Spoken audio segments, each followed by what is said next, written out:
Welcome back. We continue this morning with more from our sit down with the interim MMSD superintendent, Lisa Quisted. Now, it's been about 6 months since we last sat down with her, and the district faced a teacher shortage during that time. Now, how has the district managed since then? We pick up our conversation there.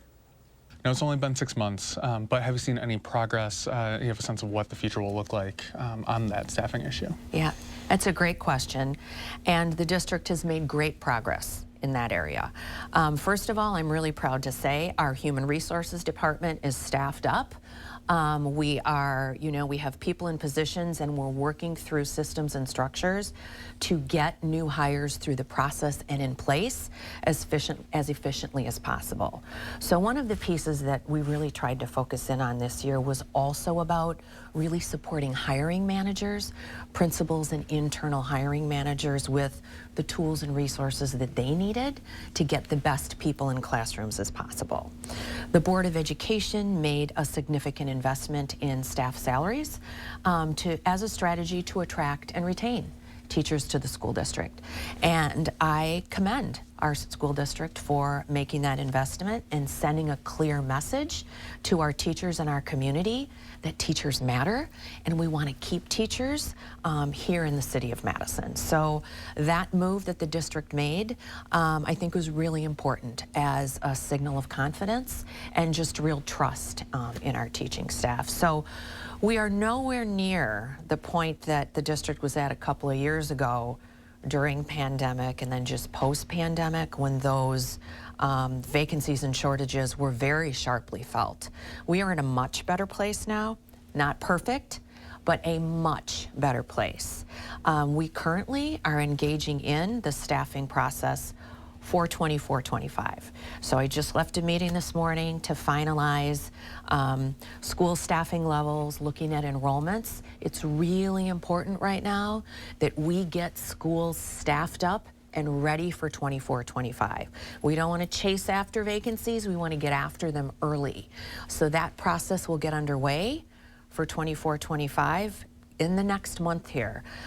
So we've been really actively talking to principals about what it is they think they need to be successful with learners in their school. So I feel really good, and the team feels really good about, first and foremost, we've got to get schools set up for success for next year, and we're well on the way towards doing that.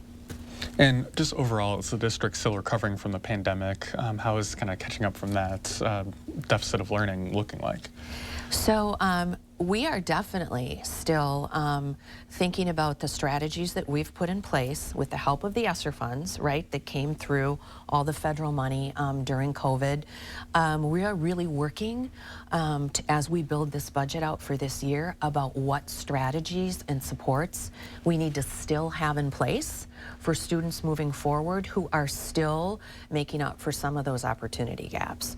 We know that the students that were most impacted by that pandemic were students for whom English was not their first language, students with disabilities. So we're taking a really close look at what are those targeted strategies that we want to continue to use moving forward post-pandemic to help really bridge some of those opportunity gaps that currently exist. So I think that as we build out this budget, the community and the school board can expect to have some of those conversations around what are we going to still continue to do. What do we feel like we want to sort of sunset as the ESSER funding has ended for us? And what positions do we want to continue to be committed to as part of the work? We are committed, as I said earlier, to continually focus on literacy and students reading, particularly those earliest years. We continue to be committed to strengthening full-day 4K practices. So I am hopeful that those conversations will continue to be had with the board and with the community as we seek public input on that budget as well over the next couple of months. And what will be next for you?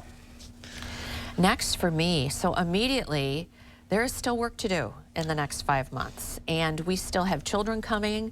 We still have work to do around leading the district in day-to-day operations, and I continue to be honored to partner with the board and with the team in Madison to do that. So I remain really focused in a very steadfast way around that.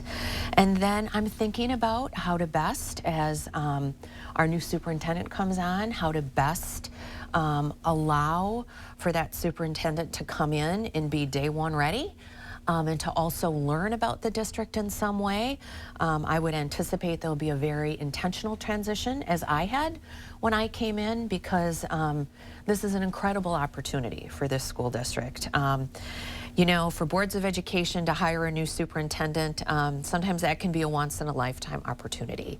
So it's really important that over the next couple weeks, the board has provided that space and the community to help that to happen. So I'm going to continue to keep the day-to-day work going, and at the same time think about what are the really important pieces that I know the next superintendent will need a transition process through, and then they will lead that through with their own leadership style in the next couple of months. So it's an exciting time for the community to both finish up this year.